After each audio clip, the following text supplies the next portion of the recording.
Oh, we got, okay, hang on. Let me just, the chat is interfering with the admissions of people. Okay, got Killian joining. Awesome. Let's kick this off. So, who am I? For those of you who don't know who I am, which is none of you, I'm going to do the introduction anyway, because I like doing the introduction. It gives a sense of formality to it. What's up, Hassan? So, my name is Yasmina. I just graduated from Cambridge University in Modern Languages and Management. I love languages. I speak 7 of them. Hassan is in a race to beat my Chinese level, which I'm not happy about, but I'm proud of him for his efforts. Currently pursuing a master's degree at Imperial College Business School in innovation, entrepreneurship, and management. I have a podcast called The Young Entrepreneur's Journey, where I interview a mixture of young entrepreneurs on their journey and 7, 8, and 9-figure entrepreneurs and investors and CEOs, all on their entrepreneurial journeys. I run a business called Kingpin Network, where we arm entrepreneurs and professionals with the tools to become a powerful communicator, create win-win alliances, and build a strong network of A players in their inner circle so that they can accelerate their career, have more fun adventures, and bring a world of opportunity to their doorstep. So this mastermind, what is this about? Steve Jobs, Elon Musk, Craig Handley. What do all of these people have in common? All of these people are innovators. They've achieved breakthroughs that no one else has achieved. And to be innovative is one of the top traits of successful people, because it is the innovators who disrupt industries, change businesses, and even the world through their revolutionary ideas. They have the courage to think differently and pave their own way. I highly recommend you guys check out the Innovators DNA. It is the largest body of research in the world on innovation. I think it's innovatorsdna.com. Really, really interesting on how you can develop innovation skills. But here we are at the Innovation Mastermind. We're going to come up with cool ideas together to be innovative, to implement, to disrupt industries. And you're all very cool people. We've done so many different innovations across aerospace and men's grooming, publishing, tech, travel, all these different kinds of things, music. But this week is exciting because we're going to do a relationship building edition of the Innovation Mastermind. And, you know, we've got some experienced networkers in here, which is awesome, which means we can come up with even more innovative approaches. And yeah, because a big thing that I know Craig has mentioned a couple of times, and something that I've heard a few times, is that who is the who, you know? You're the average of the 5 people you spend the most time with. If you want to make big things happen, there are gatekeepers to different organizations. There are gatekeepers to different opportunities. There are gatekeepers to meeting different people who could connect the dots and create some awesome things in the world for you. So who is a great thing. And I think coming up with innovative ways to meet the right people or organizations. This could also be a cool networking opportunity. Maybe there are, okay, we've got some more people joining. Maybe there are some synergies in this group here. And so maybe you can connect with each other. That'd be awesome. What's up, Joe? Great to have you with us. We'll see if you fit in with the group or not. So Innovation Mastermind, all wild ideas are allowed. There is no judgment. If you're easily offended or don't like different perspectives, please feel free to leave at any time. Now, a key part of innovation is the execution of an idea, because the reality is that 99% of great ideas don't get created. So bring anything that you want to the table. We're going to take forward the ideas that have the most promise of being implementable. And the best way to gain the most out of this hour is to be fully engaged and present with us. And so obviously this isn't a Zoom lecture. It's great. You've all got your cameras on. You've all got pretty faces. This is awesome. Another thing, try not to hog the mic. We don't want to have people talking over each other. So stay on mute unless you're speaking. But in the spirit of participation, if you're excited, type hell yeah in the chat. If you're ready to rock and roll, let's see some hell yes. Let's see it. Hell yes, hell yes, hell yes. Oh no, my DIY studio is falling apart. I need to find an upgrade to this tape. This is not good. Okay, cool. So because we're doing a relationship building edition this week in terms of building relationships with people in innovative ways, I reached out to, I think, most of you, pretty much all of you, beforehand to see who are the people that you guys want to connect with. So I've picked the ones that I thought are going to benefit most people, or most people are going to find interesting. And so we got ones that are slightly more implementable for some of us. We've got some that are a bit more out of this world that can help us think of the thought process of, okay, here's this crazy idea. How can we actually make this happen if we applied ourselves? So Would you guys rather, I'm gonna take it from you guys, would you rather start with someone who's a bit more out of this world, get that thought process going, or would you rather start with someone who's a little bit more implementable, that someone could actually probably build this relationship? Let me make a suggestion, because we have Joe Polish on the phone. I don't know if you guys noticed he joined. What's up, Joe? We were having a discussion yesterday, and you guys pretty much all were like, if there was one person we could meet in this world, it would be Joe Polish. And so Joe was kind enough to join, and he brought on Dean Jackson as well, who, if you guys don't know Dean, he's a legend. You know, he invented the squeeze page, and when he talks about marketing, money just kind of falls from it just falls from the sky when Dean talks about marketing. So my suggestion would be, we're talking about creating relationships and how to meet people. Why don't we let Dean and Joe riff, because Joe's going to jump off. He's got another call in 20 minutes.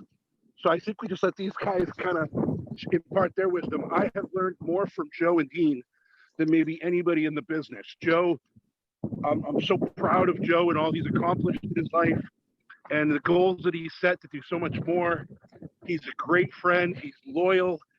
I mean, he does things for more people on this planet than probably anybody I know. And so by having Joe on this call, I think the best thing that I could do is just shut up and listen to Joe and Dean and their wisdom.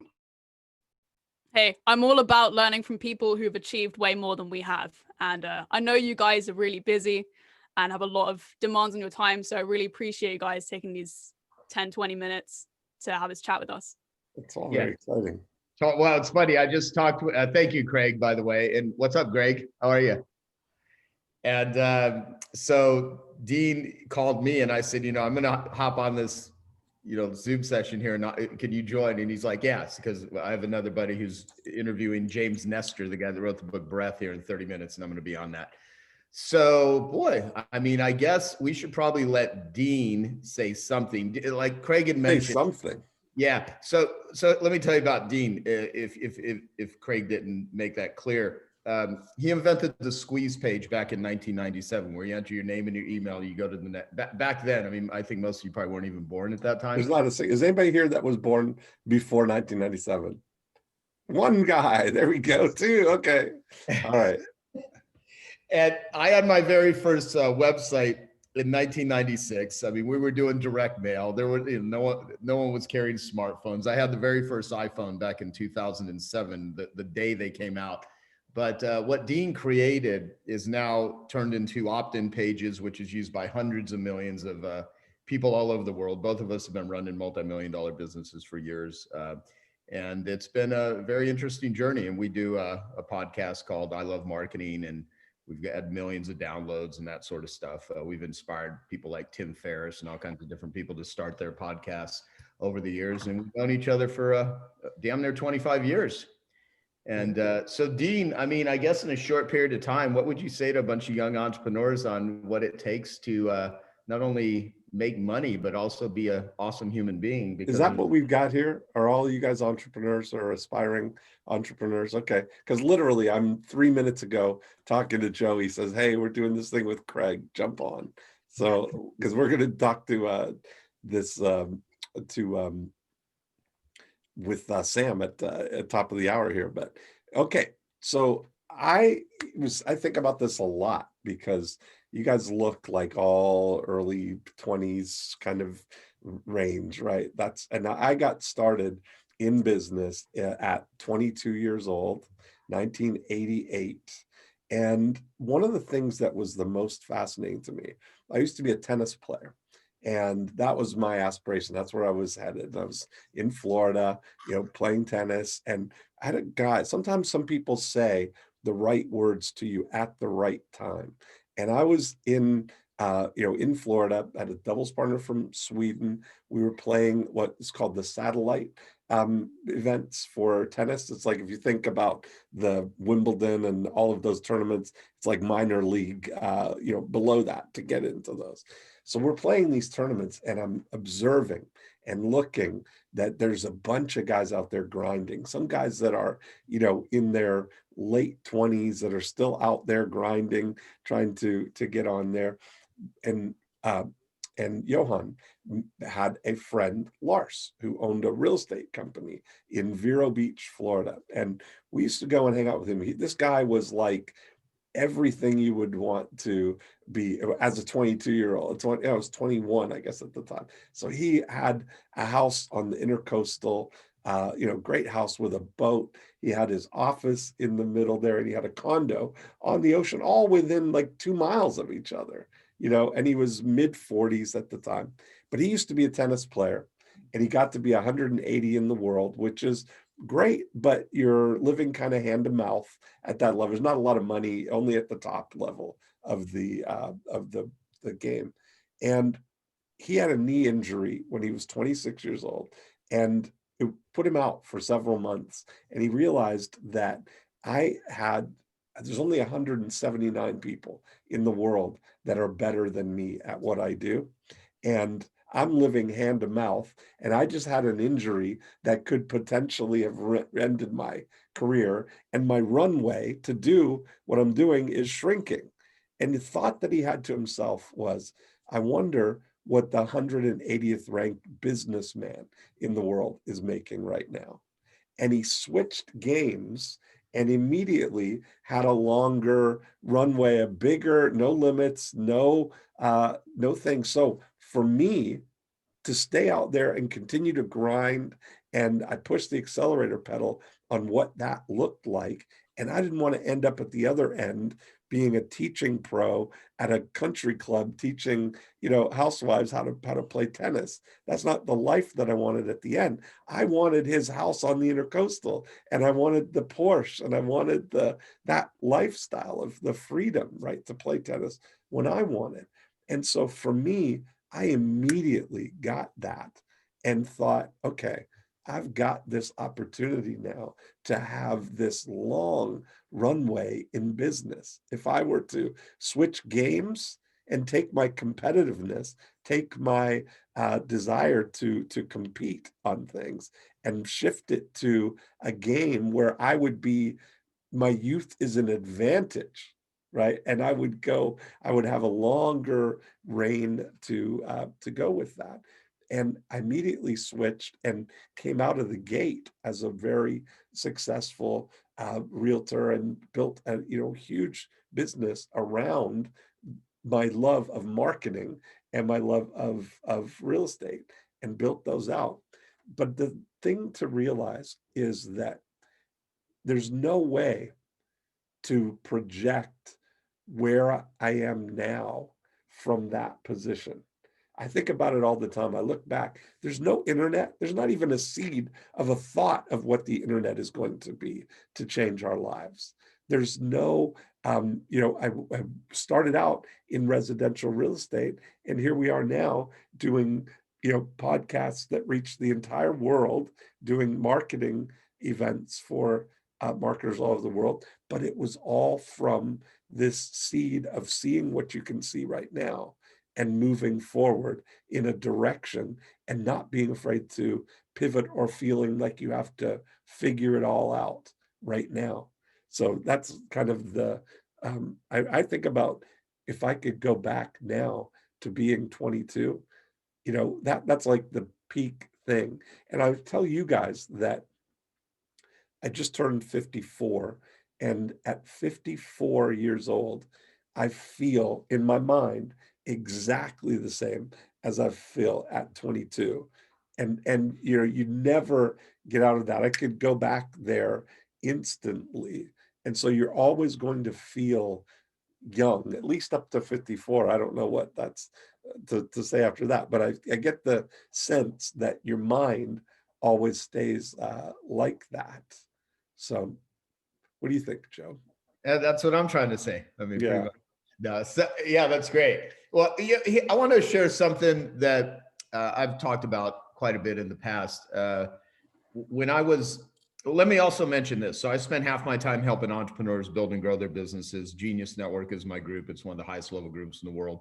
And, but half my time I spent helping people that struggle with addictions: drugs, alcohol, sex, work, gambling, gaming, food.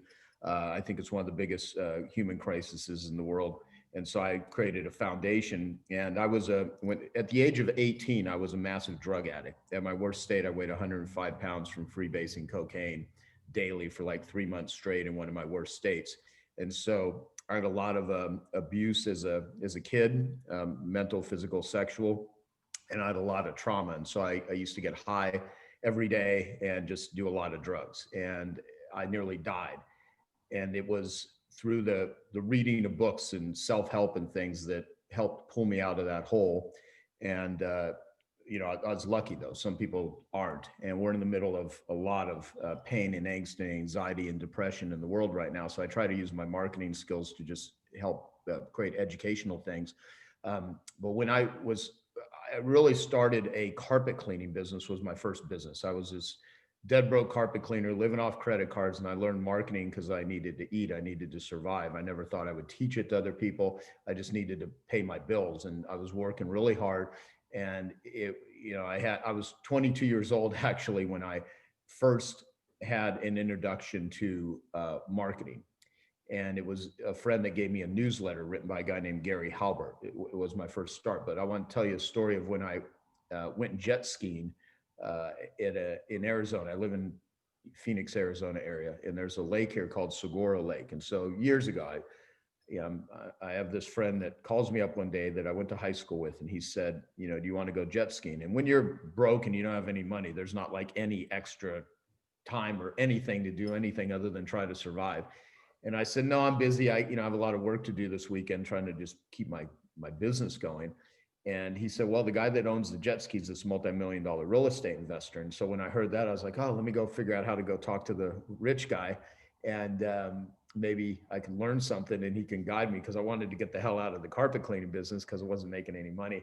And so I go on this trip, and there was my friend, his name was Pat, this guy who was the wealthy real estate investor, who I don't even remember his name, even though he ended up becoming, at the time, the biggest mentor in what I now call the first domino. We all have dominoes in our life: people, books, things that you hear one idea or they help you go into a certain direction. And there's positive dominoes and there's negative dominoes. So if you think in your own life, look for the dominoes, look for the books, the learnings, the ideas, the strategies, the methodologies, a habit, a ritual, something that changes your life. So this guy, I don't remember the guy's name, but I had a conversation with him that I'll explain in a minute, that totally changed the trajectory of my life.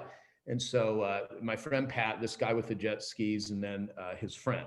And I had this piece of crap pickup truck that I was driving. And I finally had an opportunity to sit on the tailgate of this pickup truck while I was sitting next to this rich guy. And then my friend and his other friend were out on the jet skis on the lake. And so I said, yeah, I hear you do really well in business, and I got this small carpet cleaning business. I was wondering if you had any advice you can give me where I could maybe, go into another industry on where I could do well, because I work really hard and it's kind of a challenging business. And he says to me, he goes, well, is there anyone else in your business making money? And I said, well, yeah, there's a couple companies in the Phoenix area that do over $1 million a year. And, at the time, to me, that was a lot of money. And he said, well, if there's other people doing well in your business and you're not, there's nothing wrong with the business you're in. There's something wrong with you. And I was like, no, I've gotten trained, I'm certified, I'm a hard worker. And, I was making excuses, which was true. I was a hard worker and I did really care.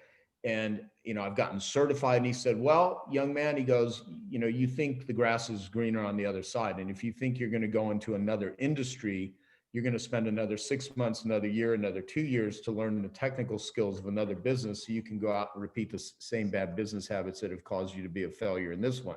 And I was like, shit, that's not the motivational speech I was looking for. But what I talked with him a little while longer, and I said, I do care. I have gotten trained in this. He goes, well, what you need to do, young man, you need to learn fundamental business skills, because if you learn how to make a business work, then you can take those skills to any business and succeed. And so when he told me that, something in my mind,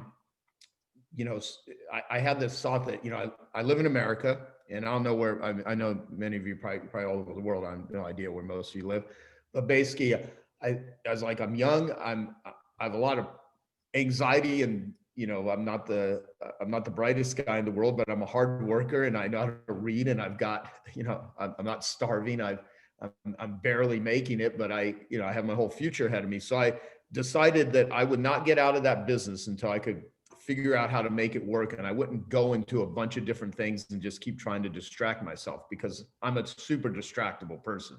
I mean, I work on a million different things at once. And what ended up happening was a few months after that conversation, I started reading, I started studying, and I came across, a type of marketing. Me and Dean have such similar paths in terms of the age that we were at, what we read, what we studied, completely different industries, but the same thing. And even when we started the I Love Marketing podcast, we started talking about the origins of the biggest things that we learned. And Dean came up with a model called before, during, and after. And so whatever you do in business, there's the before unit, what you do in order to generate leads, introduce what you do to prospects. And then there's the during unit, once people start following you online or start engaging with you or giving their, email as an example, opting in. That is the during unit. They start, communicating with you or doing business with you. Then there's the after unit, which is after someone. Now, if you're working for somebody, if you're trying to connect with people online, it doesn't matter what it is. There's the before unit, the during unit, and the after unit. And you don't just look at, let me build a business, or let me build a career, let me build a job. I mean, there's these different areas. And so you want to look at what you're doing well, which ones you're not, and fill in the blanks. And I'd like to have Dean actually kind of speak to that, because if you guys want a roadmap and a framework that is going to apply, I don't care what technologies change. I mean, right now I'm funding the creation of a VR company. So we're going to create fantasy contamination for addicts in VR. I mean, I'm both me and Dean are involved with a lot of different companies. But it doesn't matter. This is not about technology. It's about psychology. Okay. Mm-hmm. I mean, there's a bunch, people get enamored with the latest things, but all marketing is applied psychology. It's what you do and who you say it to. You can do that digitally. You can do that through direct mail. You can do that face to face. It's all about psychology. And so before we have to jump off, Dean, I figured I would let you wrap up the way they can apply, before, during, and after. Well, this is a good way to think that one of the things, we're in a different world right now than when Joe and I were 22, is that you literally can work and connect with any company anywhere in the world seamlessly. Everybody's working remotely. When you have this thinking of, and this studying the I Love Marketing podcast, if you just listen to the first 100 episodes of I Love Marketing, the podcast, you're going to get the whole education and the background, case studies, and you're going to get introduced to some of the most amazing people in marketing over there.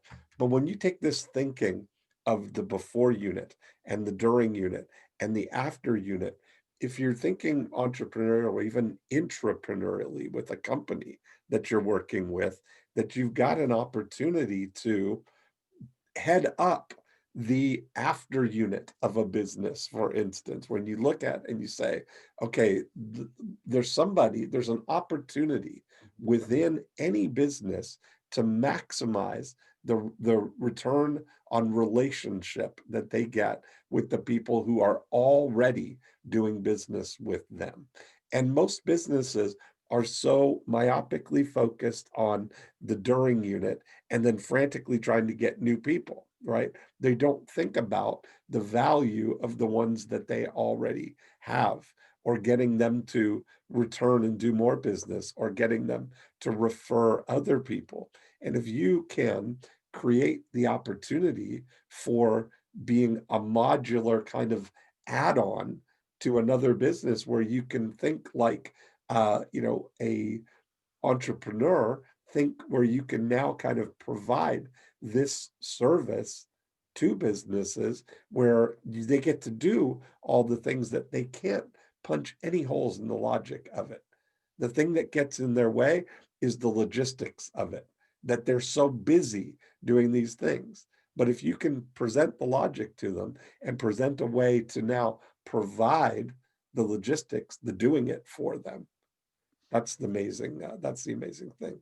There's so much opportunity now in Cloudlandia here, this whole new world that we've moved into where everybody's joined in the cloud, you know?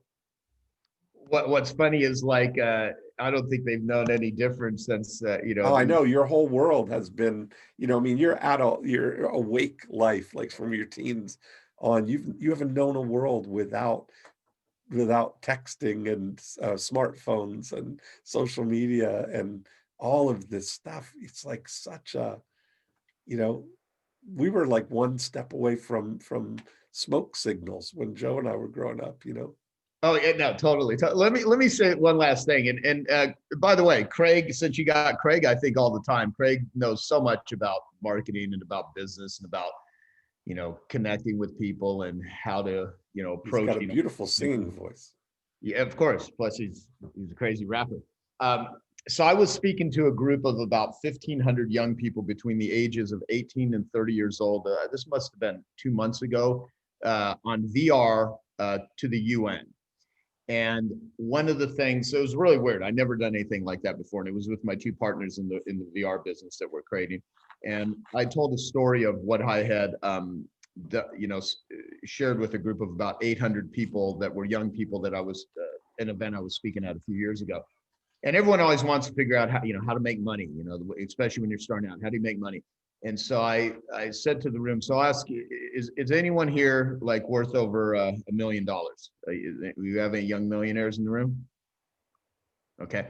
So I said to this audience, I go, how many of you, and during the VR, I said, anyone here worth, over $1 million? And there's a few hands that went up. And when I was in this audience, a few hands went up. And I said, is anyone worth over 5 million? One guy raises his hands in the very back. He's a little older.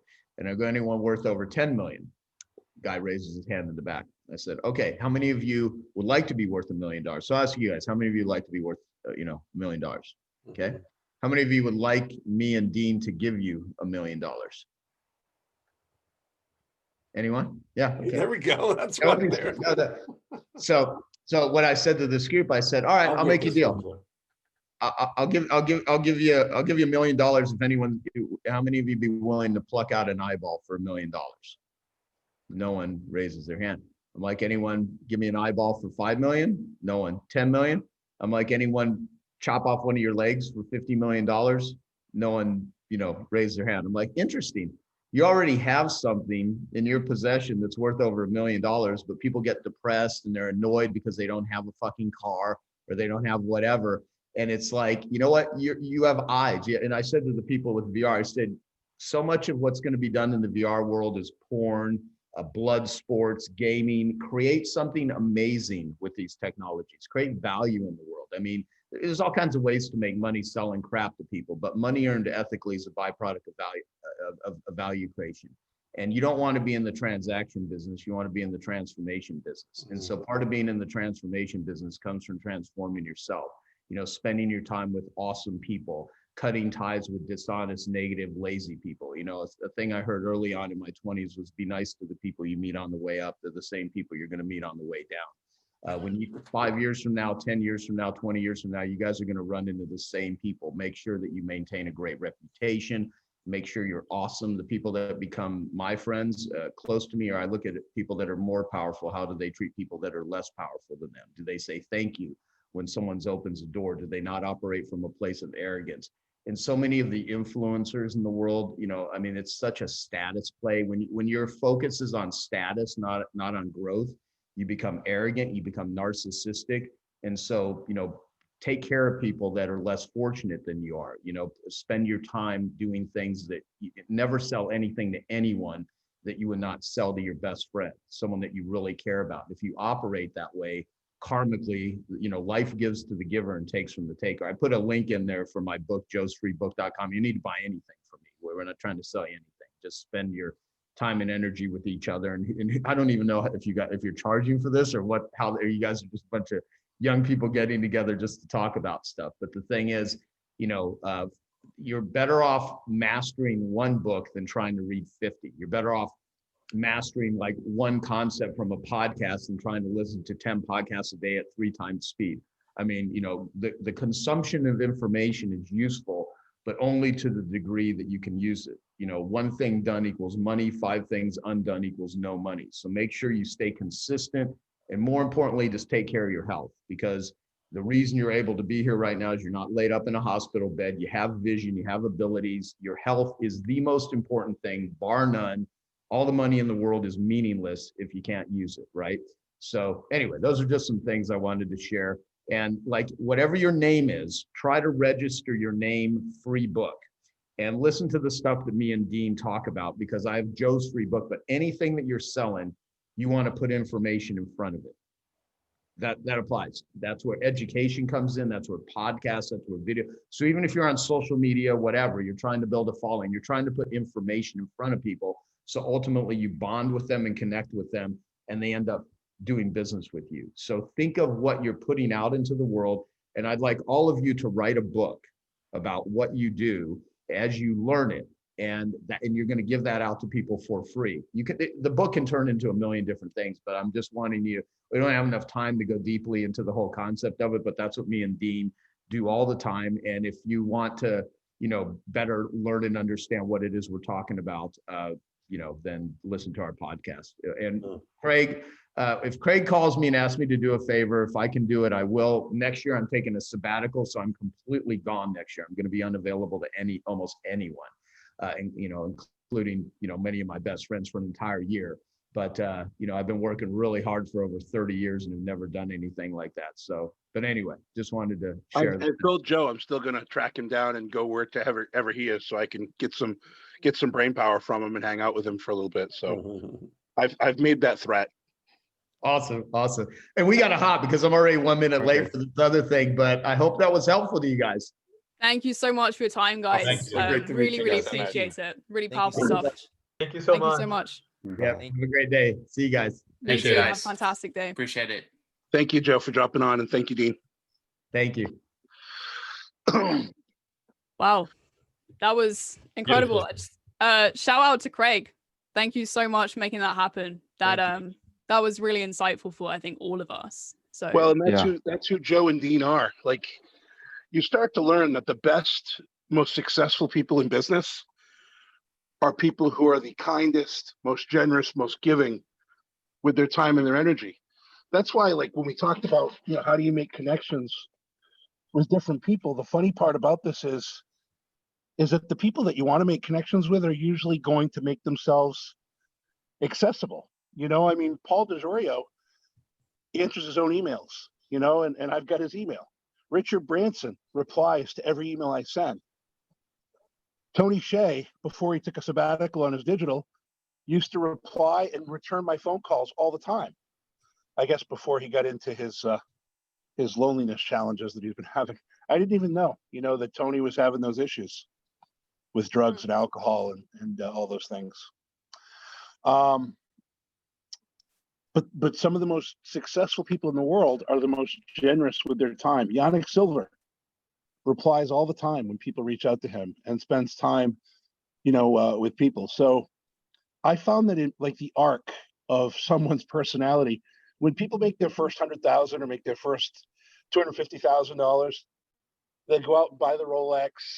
They'll try to dress a little flashier. They'll try to be somebody who they're not, right? And I went through that phase where, you know, I bought the Rolex and I was like, oh, you know, bought the $300 shoes. I'm embarrassed to talk about it. And I was a little bit of a dick. I was like, you know, hey, look at me, I'm a big deal.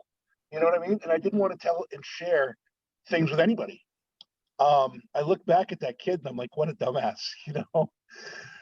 You could share all of your ideas. You don't have to worry about confidentiality and people stealing your ideas. You really don't. It's good to have an agreement, but only if the partner you're working with is going to get run over by a bus. People are either going to screw you or they're not. The reality is most people out there don't have the execution ability to run with your ideas. They don't. So you don't have to worry about being a giving human being. I remember I had a deal. I built a club for NASCAR, and I met with the owners of NASCAR, and they loved what I built. They're like, this is great, but the problem is we just got $13 million from this company, Stoneacre Partners, for the rights to build a fan club. but your ideas are so much better. Why don't you sit down with them and work out a deal with them? And I was like, no. I'm not going to give my plan to them. What do they need me for? Looking back, if I had a chance to do it over again, I would have gone and sat down with them and given them my ideas and seen where it went. And if it helped them build a better program and be more successful, congratulations, right? If they wanted to work with me, I would have appreciated it. But if they didn't, who cares? There's so many good ideas out there, and I have put in a lot of work. But the reality is, if I wanted to have a relationship with NASCAR today, would I be better off having that partnership with Stone Acre Partners? Absolutely. There's value in everything that you do today, even if you don't get that value 10 to 20 years from now.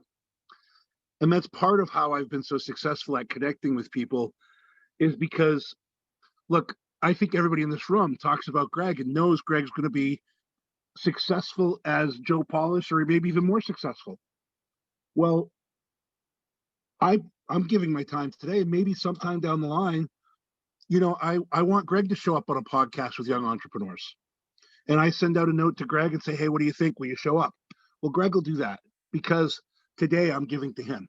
And I think that's how you have to look at every relationship that you have, is not what can I get from this relationship, but what can I give to this relationship? And that's how I approach everything. Not what can I get, but what can I give to this relationship? And sometimes I can't give anything right away, but I file that relationship away. And maybe 3 months down the road, I go, oh, you know who I just met? And this happened to me recently with this guy, Bill Corrigan.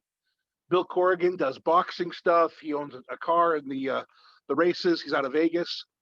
And he's building ceramic casts of like Mike Tyson's hands. And he's building ceramic casts with a microphone in it of some of the famous singers and things. And I spent the full day giving him marketing advice on what I would do to build this out, and did a lot of work in just trying to support him. And he called me a week ago, and he needs 10 seats for a call center. And he's doing a project where he's partners with what's the rapper name? Scott. He's married to Kylie, or was with Kylie Jenner. Travis Scott. He's partners with Travis Scott, and he wants me to come to Vegas. He's doing 6 movies, and he wants me to meet with the director, and he's going to have me do music for the 6 movies. So I didn't have any expectation to get anything out of that relationship. And next thing you know, I'm on my way to Vegas on Thursday to meet with Travis Scott, who I want, maybe Travis will rap in one of my records. And Bill Corrigan, this movie director, and who knows where that goes. Carl, you had your hand up. That's what that is, right? When someone puts their hand up, is that when they want to ask a question? We're just cheering for you, Craig. You keep carry on. Yeah. Don't stop. Don't stop. Don't stop. Just please keep going. We're just this is you. We're celebrating you. I was like, oh, maybe somebody has a question. Does anybody have a question now that we've paused for a minute? I have a question. Yes, Rena, you go. Yeah, I have a question that I think some people be curious about. So you talk about this story of how you first you took this really innovative approach to first meeting Richard Branson by getting the security guard suit and wrapping your $20 bill around your business card, which is really cool. How did you go from that first meet to actually spending time with him on his island? Because like you can meet someone and it makes an impression, but how did you then take that relationship forward? Well, you know how I talk about life being a little bit like a video game? Yeah. I happened to, my business partner actually went to this underground. It was called the Underground, Maverick Underground. And it was all about the underground techniques of digital marketing. Yannick ran the event 8 years in a row. And Yannick explained about this program he had with Mavericks. And every year they have a trip to Necker Island. And it was $25,000 at that time to go. I think it's $35,000 now for a week. But my business partner called and said, "You want to go to Necker?" I'm like, hell yeah, right? I mean, I don't know that we had the extra money for $50,000 for us to spend to go to Necker, but I was talking with Jesse Itzler. You know who Jesse Itzler is? His wife runs Spanx. Jesse's got a book. He spent time with Navy SEALs. He's a mentor. And I had a conversation with him, and he was talking about how he was doing a deal with the Yankees, and 4 seats opened up. Living with a SEAL, yeah. And 4 seats opened up at Yankee Stadium, and they were in the front row, and they were $250,000 a seat. And the one of the senior execs at the Yankees said, "You want these seats?" And he didn't know if he could pay for those seats. But he thought to himself, well, if I've got 4 seats in the front row that are only opened up for executives, and I have those seats, I can invite anybody to go to a Yankees game with me, and I can give something to somebody that nobody else can get. And he ended up sharing those seats and becoming great friends with Jay-Z, and the list of people that he brought to these games and the risk that he took to create those relationships was just stupendous. And I've taken a lot of those same risks. So going to Necker for me was a big financial risk. But I think if something's on your bucket list or something that you dream about doing, if there's any possible way you could do it, I mean, Greg, if you get to sleep with older women for enough money to go, hey, man, I mean, use what you got, right? That was a joke. I literally would sacrifice anything. And I do that today with my music. Like, I think I spend way more than I ever make, but somehow I always make it work. I think part of being an entrepreneur is having faith. Faith is always the backstop for me. I don't necessarily stress over too much. In my business, I could be making $15,000 a day. I had a client pull 20,000 calls overnight, and I lost $15,000 a day for 30 days. And then the next month I lost 10,000. The next month I lost 5. All in, I think I lost $700,000 in 3 months. And I just focused on what I could control. I didn't stress. I had faith that all this was happening for me and not to me. And that there was a lesson to be learned in all of this. And I think the more that you can rely on the fact that if you're going after your dreams and following the things that make you energized in the morning, the more that whatever you believe, aliens, that's why I use video game terminology, God, Buddha, whatever you believe, there's some energy in this world that if you believe in it, it takes care of you. And so going to Necker for me was, I'm going. And from there, of course, I joked with Richard about how he took my $20 and he said, first lesson you're going to learn on Necker. He goes, you don't get to be a billionaire without taking people's money. So funny that he said that. He goes, $20 or 200,000. He goes, I just take people's money. He goes, because that's how I became a billionaire. And the relationship with Richard's been great. It's gotten me, Richard doesn't do much anymore in his 350 companies. But if I wanted to talk with his banking division, I send a note to Richard. Richard connects me with the president. When I wanted to go to a Virgin Music Festival event and bring value to that through Virgin Unite, I sent a note to Richard. He hooked me up with the Virgin Unite team, and the Virgin Unite team hooked me up with his music team. And then I ended up with 8 backstage passes to a music festival. And I just, all I did was offer to set up an 800 number to take calls. And, I offered to help out with his charity, Virgin Unite. Again, I always approach things as to what can I give, not what can I get. Richard said, hey, if you want to do these things, I could probably give you some passes. And the funny thing about it is I got 8 passes and I gave them away to clients because I couldn't go because I had other obligations. But because I gave them away to clients, I had 8 relationships that instantly got tremendously better because they were backstage at a music festival. So I have a question. Yeah. So you obviously have your call center and you've spoken a number of times about how you've leveraged that to help people. Has there been some degree of deliberate intent in how you've built your life and your business to enable you to help people? I don't know. Maybe it was, look, some things happen because of how you were brought up. I was bullied as a kid, 6th, 7th, and 8th grade. My dad was a cop and arrested a lot of these kids' dads. And it was like 11 kids used to wait for me after school. So I had this big chip on my shoulder that you always want to prove that you're worthy of being loved. So I think that drives me to some level of, am I ever going to be good enough type of thing? And I still do a lot of work on that. But but it also makes you want to see other people. I don't like to see other people struggle. So when I have young entrepreneurs who have, challenges in their life, I want to be in with them, showing them that somebody does give a shit, right? You're not alone. And there are entrepreneurs like me all over the world that care about your success as much as they care about their own. And for me, I think it's that it's the whole structure of life. It's also created challenges. When I was in 8th grade, I moved to a different school. And when I moved to this new school, I wasn't getting bullied all the time. And all of a sudden I realized that I was a handsome guy because women were throwing themselves at me. All of a sudden women became dopamine for me. And it didn't create like sex addiction or anything like that. But it created this guy who, I would date somebody, and whenever I was with somebody for 3 months, if I ever felt like there was trouble, I would hop from one relationship to another like crazy because women was my dopamine. So I recognize that too, because all of a sudden there's one thing that made me feel really good. And then I get into weightlifting and powerlifting, and that made me feel good, and music made me feel good. And so you start finding all these areas of dopamine. And for me, today, helping people is a dopamine for me. I mean, I like seeing other people succeed. So I would say that my upbringing is part of the structure of the intentional way that I approach life today. The call center, look, the call center is a tool. But let me ask you a question. If you guys saw Charity, you can now say, my buddy owns a call center, and I'm sure I can get a great rate from him to help you with your event.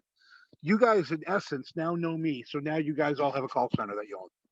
I mean, that's how everything is in life. So I don't always have the answer myself, but part of the way that I meet people is I've met people who have solutions for them. And again, when you go into every relationship with a give mindset instead of a get mindset, if somebody needs a digital marketing company, I have friends in every aspect of digital marketing, and I say, well, let's talk to these people, right? So I'll say, let's talk to Danny, let's talk to my friend Jeff. And I don't make decisions for people as to where they go. I just give my friends in business at bats. And that's all I can promise people. But I go at that with an honest integrity and honest approach. And I tell people, look, I'll refer people over to you, and it's up to you guys to prove that you're the company they should be working with. Obviously, they're going to evaluate 3 to 5 companies.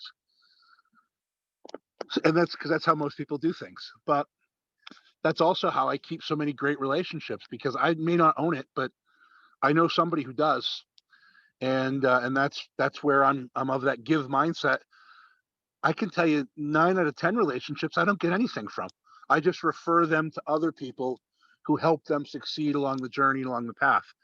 And then what happens is maybe one of those people I helped finds somebody who needs a call center. And I get probably 3 to 5 random messages a week where people are like, hey, this is Craig. Craig's a good friend of mine. He's an amazing entrepreneur, and he's got a great call center. And I know you're looking for better customer service. Talk to Craig. And I didn't expect anything from it. I didn't ask for it. I just gave my best to that person when they needed help. I referred them to whoever they could help, or whoever I thought could help them. Sorry. And I tried to support them in their journey as best I could. And that came back to me somewhere down the line. And that's how a lot of things are. Everything you do today, just think about this. This year, every relationship that you connect with is going to create 3 to 5 relationships for next year, which is going to create 3 to 5 connections the year after, which is it's like this big, Vishen Lakhiani right now. I've been to 8 continents with him and traveled with him, and his company, Mind Valley, I think he's got 20 offices now all over the world. He's rebuilding education. He's creating an online school, and he's going to make it free. And he's going to challenge the schools, and he's building a curriculum. And I mean, this is a guy who's literally changing the world, Vishen Lakhiani. And today, if you don't, I have both his cell phone numbers in my phone, and I had 2 of my 4 kids actually stay with him in Malaysia. And that's a relationship that, that I think a lot of people would cherish. I think, he's like Oprah, for God's sakes. And I've got a lot of those in my phone. People who I met, Russell Brunson, before he was a speaker, and he was this young Mormon kid, trying to build a sales funnel. I wrestled with him a little bit. My son went and stayed at his house and wrestled with him, and I tried to help him, before he was anybody. And so now if I call Russell, with ClickFunnels, he picks up the phone and he cares. And I can tell so many stories like that. Perry Belcher, when I met Perry, he was fat. I mean, and he wasn't married, and he was just this guy. And same with Ryan Dice. He was a college kid, so I've known these guys, all these relationships, because you guys are so young. At least 20 people in your circle today are going to be rich and sought after 20 years from now. You don't know who they are. And so that's something you got to think about today, is all these relationships. You don't know who the 20 are that are going to be millionaires or billionaires 20 years from now. And they're going to be the most sought after people on the planet. And you've already got them in your phone. They're already your friends. So what are you going to do about that? I mean, how are you going to help those people today? So 20 years from now, when you call them, they pick up your call. And that's the type of person you want to be. One of my other quotes that I actually, it's actually one of my quotes, is that success is what people say about you when you're not in the room. And I think that's another important thing to consider, is what do people say about you when you're not in that room? How do they talk about you? But as far as connecting with whoever you guys want to connect with, for some reason, I've been able to connect with anybody. Like, I had a friend of mine in the music business want to connect with Ubisoft. I happen to know Ed Sullivan, who built the game Splinterlands. Splinterlands is being actually bought by Ubisoft. So I got 2 executives out of France. They were the wrong people. They connected me with someone in Austin. He might be the right guy. But in the process, I talked to this guy, Ed Sullivan, about what I'm doing with music. And what I'm doing is I'm working with a couple of record labels who are willing to spend $20,000 to $50,000 promoting their artist. But what they'd like to do is they'd like to download or upsell the actual video game and get their musicians music on the video game. So a sync deal.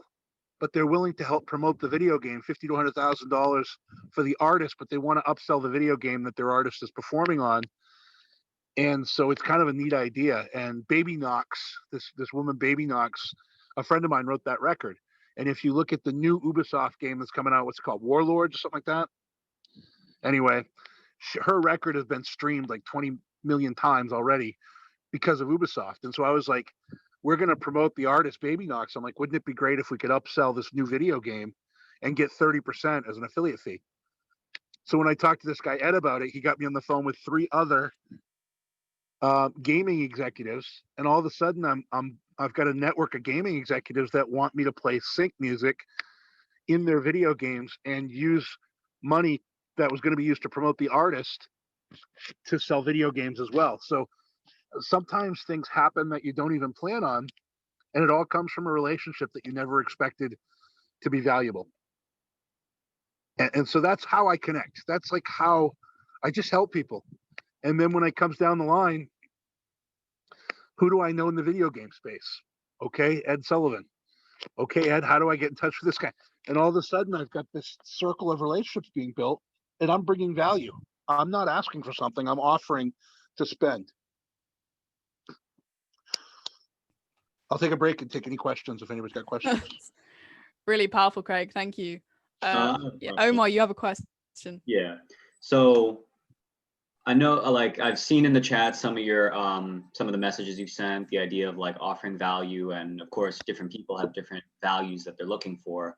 But in terms of, I guess, a lot of these high level relationships, people who are running businesses, whatever they be, what would you say are core value adds beyond something just like, hey, I know this person you could connect with, but for some of us who may not have like very powerful connections right now, what would be skills that we could cultivate that would be value adds? Kind of like the first foot you could get in the door. Yeah, your value grows over time, that's for sure. But I can tell you that even Greg reached out to me privately, and he sent a note. He goes, look, I really appreciate all the value you're adding to the group. Is there anything that I can do for you? Any help I can offer you? Whether there is or there isn't, I appreciated that message, and it gives me an idea of the type of person Greg is, right? So, you know, I'm building a lot of businesses. I'm involved in a lot of things. And I think part of that is knowing that if I talk about some of the things I'm building, that maybe Greg knows somebody, maybe he doesn't. But the fact that he offered is sometimes enough. You know what I mean? It's like with Joe.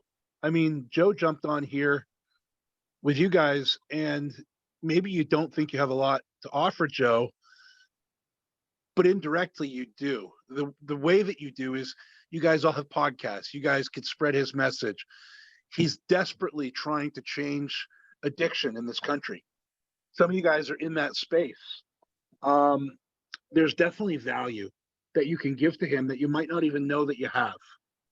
And I think that's part of it. I guess the way I approach every relationship, no matter who they are, before I ever talk about what I do, so, you know, you go to these damn trade shows and or you get on calls. What do you do? People ask you all the time.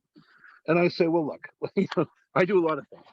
Let me get a little bit of information about what you do, and I could talk to you about the things that are actually relevant, as opposed to rattling off my 12-page essay about who I am and what I do.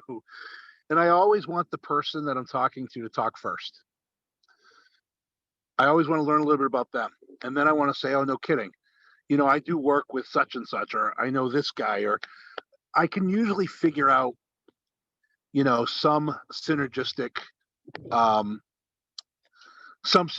story, you know, that might relate to them. I mean, of course, being an expert in marketing and knowing almost everything about marketing is always going to be helpful for me, because no matter what somebody's doing, they've got to sell.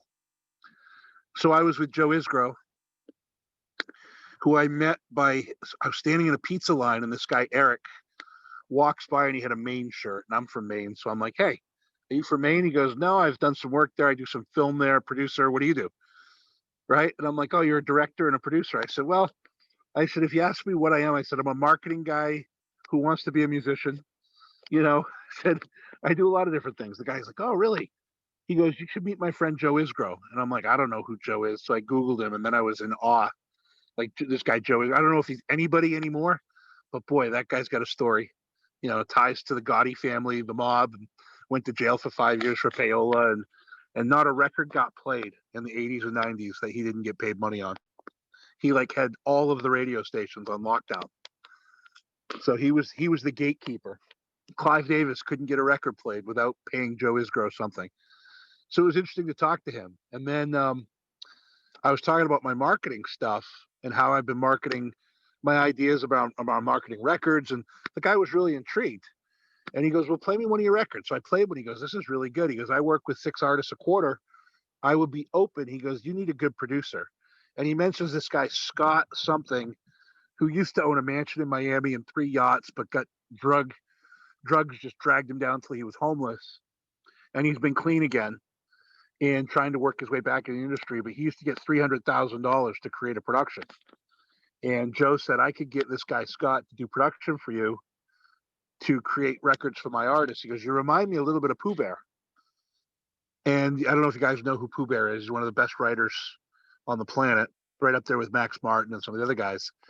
And he goes, yeah, Pooh Bear has been working a lot lately, trying to open a THC business with Drake. And I'm like, oh, really? I said, I actually consult with a lot of companies in the THC business and do some work in that space. And my call center does some stuff. And he goes, oh, really? So he literally calls Pooh Bear on his phone and puts him on the phone with me. And he goes, yeah, our lab is out here in Thousand Oaks. We'd love to have you come by. We're mixing scorpion venom with the THC to create a different kind of high, and it's going really well. I don't know much about that, but I know that sounds dangerous. But but anyway, all of a sudden I've got a marketing meeting with the lab doctor, Pooh Bear, and potentially Drake.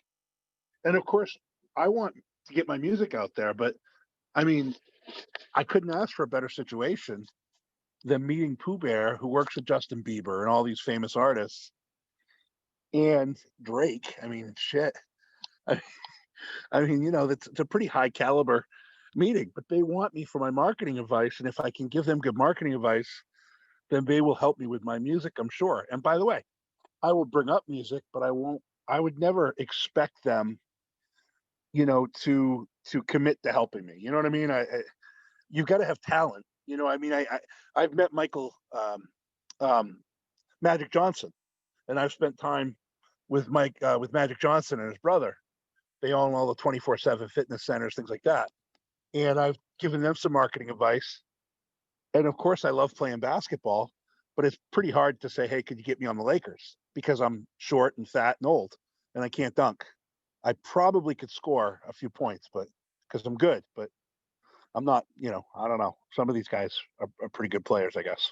These Laker guys, LeBron James, I don't know. So not always can you get, you know, can you get to where you're going, because you need to have some talent at the same rate. So if I wrote shitty music, I would just be a marketing guy, is my point. I mean, I would help them with their marketing, and Drake and Pooh Bear would be like, yeah, hey, keep going in the music. Good luck, but probably should stick to marketing. so yeah, anyway. Did I answer the question? Yeah, yeah. I think you answered all questions, Craig. The unquestioned questions as well. Yeah. Sorry. That was really interesting. I'm gonna have to go back and rewatch this and take some notes, because that was fascinating, Craig. So I just want to say, I know we've come up on the hour and I know your time is really valuable. So I just want to say thank you so much for the time that you've already spent adding value, not just this week, but in previous weeks on the chat. So really appreciate that. Really grateful for you reaching out to Joe Polish. I think you made Greg's year, which is awesome, and Dean Jackson as well. So I just want to say thank you so much. It's been really fascinating, and I know that all of us have come away from this meeting very inspired and ready to implement some of the ideas that have been talked about this week. Yeah, don't hesitate. Look, I'm in the group. I'm easily. You guys all have my cell. If you guys want to reach somebody, or you're trying to figure out some different business growth strategies, or look, don't hesitate to ask. I might not have the answer, but I probably know somebody who does. And if I can help at all, it doesn't bother me. If I just don't know the answer, I'll say I don't know. You know, so it's never going to bother me for you to harass me. You know, there is one guy who actually takes meds, and I met him through Steve Sims, and he calls me up smoking cigarettes on his, and I answer his calls, but he's the one guy that probably bothers me a little, because one time he called me and he read a letter he wrote to his son, because he was actually admitted to an institution at one point, and so he wrote this letter to his son. He wanted my opinion on what I thought about his letter that he wrote to his son, and I'm like, okay, great letter, but then he just wanted to talk, and I'm like, dude, I don't have an hour just to, like, you know, jam on how you're writing a letter to your son. But okay, so 99% of the time, I'm going to be happy to talk with you. That's really awesome. We really appreciate that. And of course, if there's anything that we can do to help you out, we've got people from across many different industries in here. Even though we are younger, some of us do know some people. So absolutely, yeah, don't hesitate to let us know what you're working on. I'm always working on music. I'm always talking to people, you know, who are climbing in the music business. I do a lot with authors. Like, I own a social media company that I built by accident. I literally was just promoting myself as an influencer, and I had a bunch of people ask me if I could help them. I turned it into a company. I mean, I'm literally charging $400 a week to be a full outsourced social media management company for people. And it's grown from like 0 to 50 people in a couple of months. And I think people think they're getting a steal. My team does all the editing. They create all the videos. They do all the posting, you know, on three different social media networks. They post almost every day, like 25 times a month, on 3 different channels for $400 a week. And we do book launches for $4,000 for a month. And every book launch I've done, I've sold 4,000 to 8,000 books. I use digital door to door, I call it. I literally go in as you on your LinkedIn and your Instagram, and I visit thousands of profiles. I comment on people's stuff, but I literally ask people to buy the book and share a message. And I've done 13 book launches, and all 13 of them, 12 out of 13, I sold 48,000 books in a month. One of them was this guy who bought all his followers out of India, and I sold like 2,000 books, and he did make 2 Amazon bestseller lists, so he was thrilled.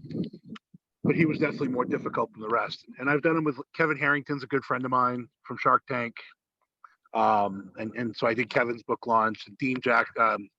Dan Sullivan with Benjamin Hardy. I did their book Who Not How, and a bunch of big books.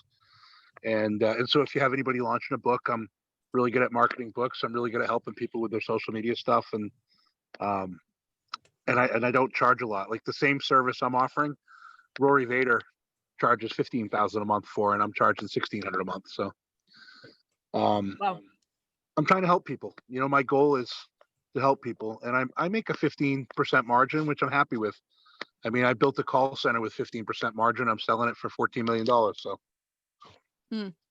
that's really awesome. A few of us in here have podcasts. We'd be more than happy to promote you if you'd like that. And also, us in here know some authors as well, and also people are writing books. So well, and I never say no to a podcast. And of course, sometimes when I'm promoting an author, I actually don't think podcasts sell books. I think they're great to develop content that does sell books.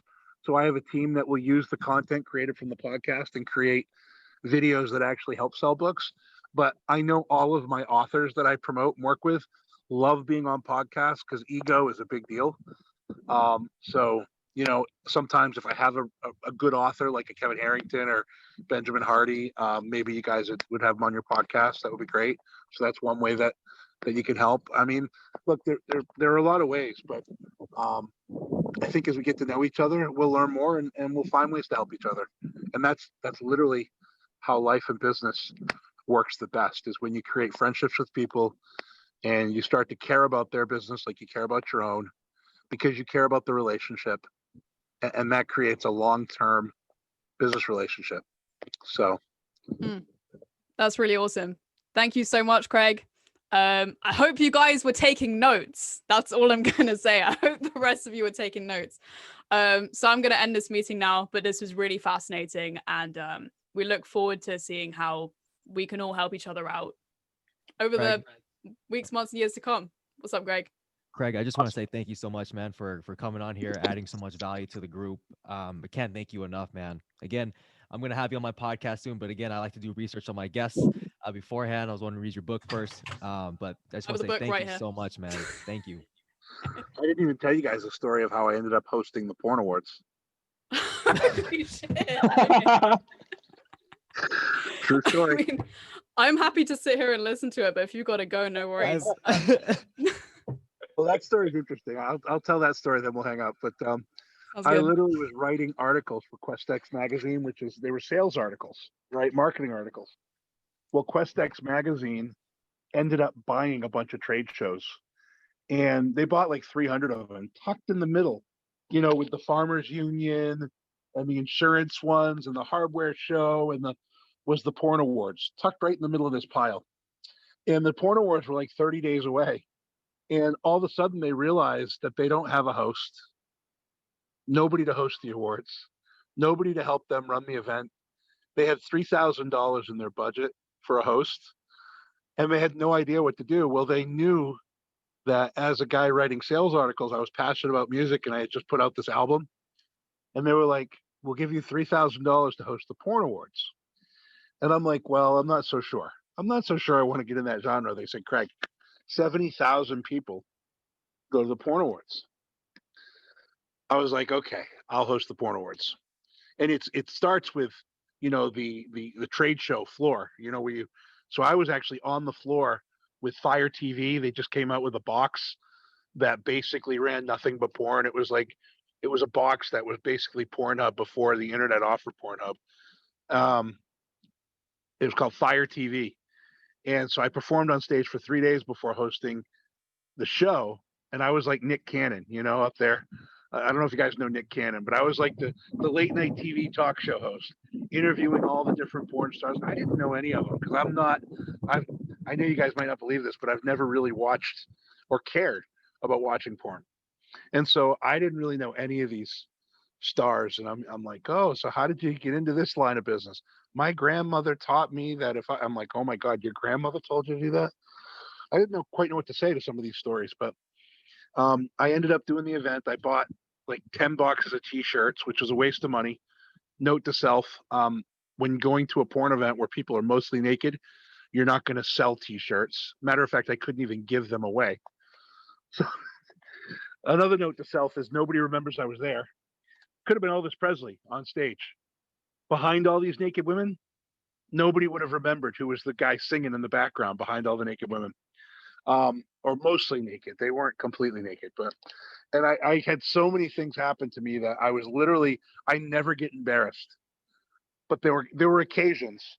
HBO was filming, and I was talking to this it was one of the sponsors of the show, Liberator Furniture, and they decided they were going to strap me into one of their cushions with the handcuffs and everything, and I was like, I'm being the good host. You guys watch Britain's Got Talent, and how all the hosts go up on stage and they don't mind having knives thrown at them.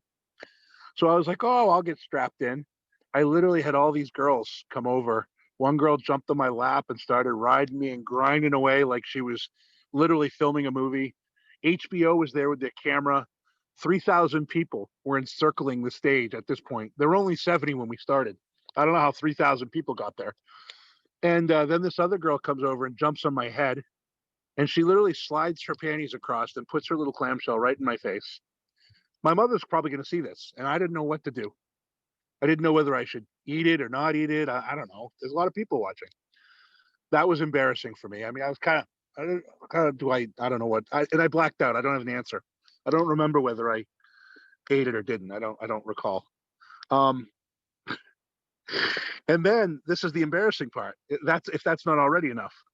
I had these other 3 women come up, and I didn't know what they were going to do. And they started beating the shit out of me, literally punching me and slapping me. And it turns out the porn company that was promoting the Liberator Furniture was the Pleasure and Pain Girls. And so I literally had girls like being very nice, but I had these other girls that were just literally kicking the shit out of me on a stage in front of 3,000 people. That was definitely pretty interesting. But I ended up hosting the Porn Awards through my relationships. And from that event, I got invited to host the Exotic Erotic Ball, where I performed and opened for Coolio. Coolio was one of the big name performers for this event. It was a big party. And there were a bunch of other bands that were there that were great. It was fun. Again, there were, how many people came to that event? 15,000 people at that event. I ended up performing 6 records in front of 15,000 people on the same stage, Guns N' Roses, the Beatles. It was the Cow Palace in San Francisco. And it was kind of fun, that place. A little odd, people were dressed a little funny, but so there's my story as to how relationships put me in a position to host the Porn Awards and get beat up by a bunch of porn stars. That is incredible. I've nothing to say except wow, and that life is a crazy adventure. You never know what's going to happen from all of the stuff that you're doing today. You Really never powerful, know where Craig. life's going to take you, right? You got to be open to saying yes, right? Definitely. Say yes to the call to adventure. 100%. You never know where life's going to hit you from next, even if it's a porn star. Exactly. Yeah. You never know where life's going to hit you next, right? Even if it's a porn star. Exactly. On that note, I'm going to wrap this up. Yeah, definitely awkward. So it's definitely an awkward event. That's really funny. I love it. It's very character building. It's always good. Life happens out of the comfort zone, as many people like to say.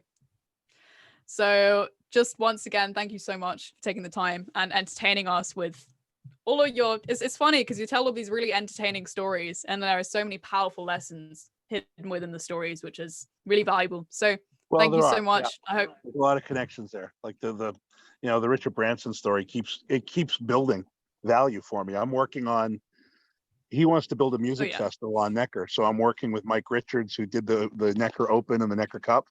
I'm working with him to build a Necker writing retreat.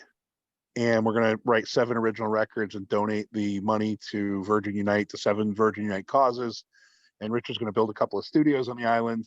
And again, I'm leveraging that relationship. And now I'm becoming friends with Holly, his daughter, who owns the energy drink company Pussy. And I can't believe you guys have an energy drink over there called Pussy. Is it like in all the stores? Over where? In England? Yeah. I have no idea. I've never heard of this drink before. This is the first I'm hearing of it. I've seen it one time in Okay. Brighton. Well, it's all over, like when you go on Necker, everything is served with pussy, and it's an energy drink. It's not a woman. So Richard Branson loves to walk up to you on Necker and say, "So, what can we get you? We mix almost everything with pussy. Makes everything better." I mean, Branson is that type of personality where he's just funny as hell. And you're thinking, I mean, if you've never been to Necker before, Branson walks up and offers you pussy. I mean, what's your impression going to be, right? I mean, you're like, I mean, you should see I mean, it's literally, if Richard had a hidden camera on Necker, it would be something that you would watch, because when he asks that question to people, they literally don't know if he's offering them women or like, what the fuck is he talking about? I mean, it's like, you know, if the Queen offered you pussy, what would you say? And Richard's been knighted by the Queen. I mean, you're like, is this some sort of joke? Or you literally don't know how to reply. So that's anyway, so funny. It is funny. I've listened to both of his autobiographies, and they're both hilarious. He's a riot. I love his philosophy of don't ask for permission, ask for forgiveness. Well, I've met his the other record label guy, Island Records, Chris Blackwell, and I've been to Jamaica and been to his plantation. And Chris Blackwell was very, very adamant that because we had all been to Necker, that we make sure Richard knows that when we were on his plantation, he had fresh marijuana cigarettes on every table. So he said, you know, on Necker you get pussy. He says, but in Jamaica, we give you fresh pot. He goes, Richard needs to know that we do a better job of servicing our customers. That's amazing. I love that. That's beautiful. Chris Blackwell's plantation is gorgeous. I mean, he's got a tree that sits in the middle of the yard that's the size of, like, I mean, the base alone is probably 50 feet around. I mean, it's just huge.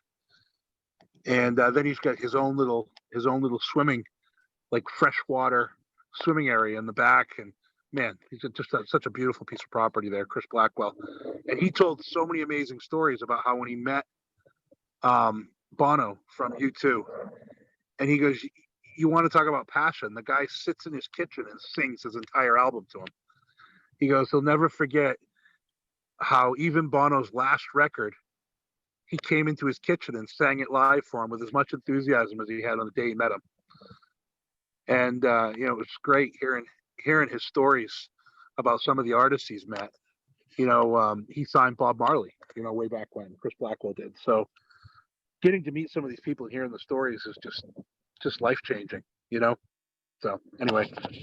Definitely. It's incredible. Thank you so much for sharing, Craig. It's been really, really entertaining and valuable for all of us. And I hope you all have an amazing and wonderfully productive and happy Sunday. Thanks, guys. Bye, guys. Thank you, Yasmina. Thank you. Amazing stuff.